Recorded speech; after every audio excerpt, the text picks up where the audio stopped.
Good evening viewers. जो आज मैं कुछ पढ़ाने नहीं जा रही हूँ और ना ही मैं कुछ एक्सप्लेन करने जा रही हूँ।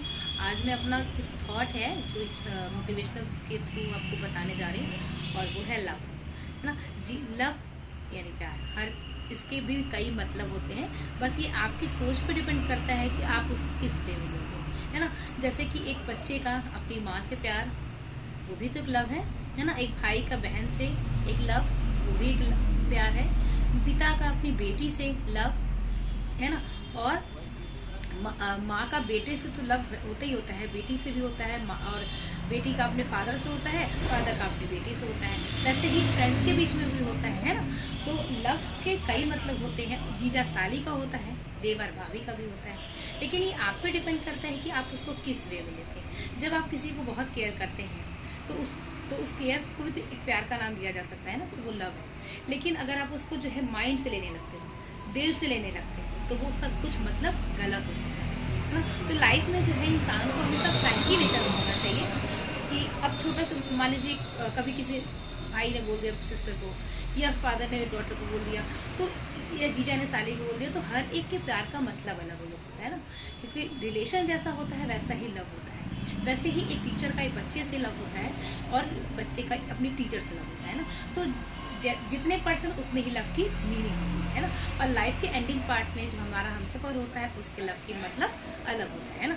हम जिससे तो जो लव है, आपको लाइफ में ऐसा बनना चाहिए, ऐसा फ्रैंक होना चाहिए कि इन सब चीज़ें बहुत ही जैसे जैसे फॉर एग्जांपल जो 10 हाई स्कूल इंटर में जो बच्चे होते हैं वो कुछ ज़्यादा ही सेंसिटिव होते हैं, कुछ ज़्यादा ही एक्टिव होते हैं ना। उनको अगर कोई कह दे आई लव यू, तो वो क्या करते हैं, अरे मुझे उसने कहा, अब पता चला उसकी रात की नींद गायब, खाना हराम हो गया, तो व्हाट इज़ दिस। ये सब कुछ नहीं है ना। उसको आप जीवन में लाइटली हो कि ठीक है तो मेरा फ्रेंड है, एज अ फ्रेंड भी मुझे कह सकता है ये चीज़, है ना। अब अभी एज अ फ्रेंड, अब ये नहीं कि उसको आप दिल में ले लो, आप उसको माइंडली जो है ट्रीट करो कि अरे अब तो वो मेरा सब कुछ हो गया है, मैं उसकी सब कुछ हो गई हूँ, ऐसा नहीं होना चाहिए ना।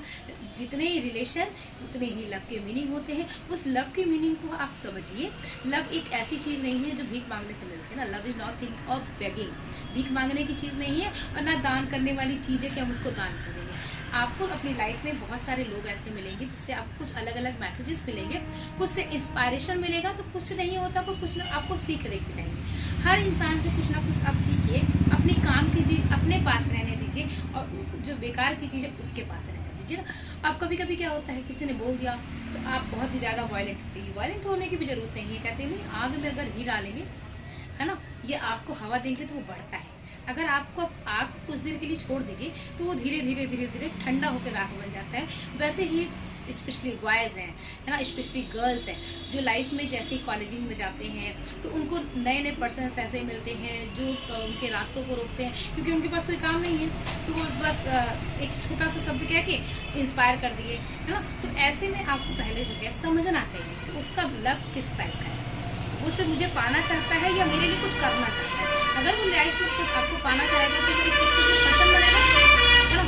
सक्सेसफुल पर्सन बनेगा, लाइफ को अचीव करेगा, आपको काबिल बनेगा, तब आपके सामने खड़ा होगा। कुछ कर नहीं रहा है तो खुद 10 रुपये के लिए, 100 रुपीज़ के लिए वो अपने पेरेंट्स पे डिपेंडेड, और आपके पास आके वो अगर लड़के का एक सेंटेंस बोल रहा है तो that means that is just for enjoyment. तो ऐसे लोगों से स्पेशली गर्ल्स को जो है अलर्ट करना चाहिए।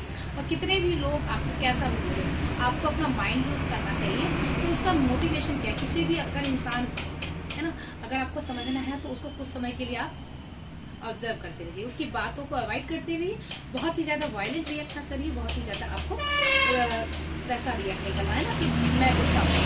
किसी भी चीज़ को अगर नॉर्मल करना है तो धीरे धीरे आप उससे दूरी बना लीजिए, उसको अवॉइड करिए। एक दिन वो खुद आप, अगर वो आपके काबिल नहीं है तो आप उसको डायरेक्ट कह के भी नहीं खत्म कर सकते। इतने सारे जो है इंसिडेंट हुए हैं इसी के कारण, जब कोई मना कर देता है तो वो अपने ईगो, ऐसे में आपको जो है किसी का ईगो हर्ट करने की जरूरत नहीं है, उससे थोड़ी दूरी है ना।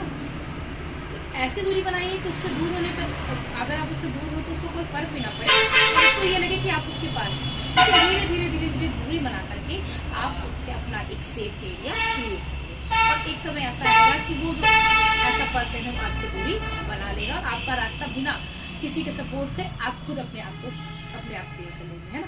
हर जगह आपके पेरेंट्स नहीं खड़े रहेंगे हर एक इंसान से आपको बचाने के लिए, है ना। तो ऐसे पर्सन्स को डील करने के लिए आपका खुद जो है एक थिंकिंग होनी चाहिए, खुद का एक नॉलेज होना चाहिए, खुद की एक पावर होनी चाहिए कि हाँ हम ये चीज़ कर सकते हैं। और मैं, है ना, लाइफ में जो है लव मिलेगा ही मिलेगा, लाइफ में जो है एक अच्छा हम सफ़र मिलेगा, लेकिन उसके लिए आपको वेट करना चाहिए।